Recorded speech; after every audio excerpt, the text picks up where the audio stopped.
Ano yan? Ako hindi na ako nagpasensya sa kanya kanina. Oo. Eh ako Muslim ako, Brad, nagpasensya. Oo. Sinisigawan ko. Minumura ko. Eh, Oo. bakit ako minumura? Pinilit lang sumingit. Pinilit lang sumingit. Dali lang. Dali lang.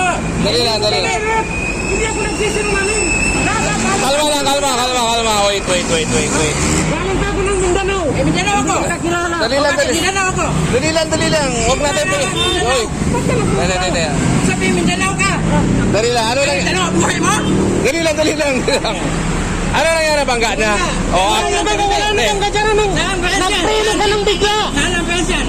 Nagpreno ka ng Saan bigla. ang presyan? Sana... Nagpreno siya ng bigla. Alam niya, nandito ako sa likod niya, nagpreno siya ng bigla. Eh, pwede yan. Papunta na lisensya ninyong dalawa. Ano ba ano ka sa akin ng... Dali. Teka. Lisensya mo na, lisensya. Kalma. Lamig. Konting lamig. Pabot po lisensya natin. Nagpreno siya ng bigla sa akin sa Para harapan kang ko, sa Muslim ako. likod. Ang buwangga ikaw. Nananadya ka Sabi, lang. Mindanao. Ano yung Mindanao? Taga Mindanao ako. Tingnan mo lisensya ko. Oo. Taga Mindanao nga ako. O saan ka sa Mindanao? Oo. Gitnon. Ano? Gitnon. Tingnan mo, Hulo-Sulo. Tingnan mo. Wala ko kailan mo sulo yan. Anong meron sa sulo? Kasi. Sige, dito tayo sa gilid. Sumunod ka. Ayun. Muntikan na magka-commotion yung dalawa.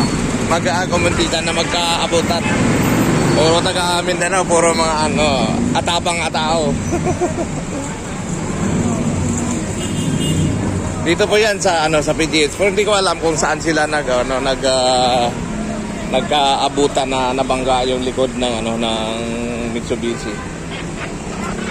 So ayusin ko muna kung ano naging problema nila.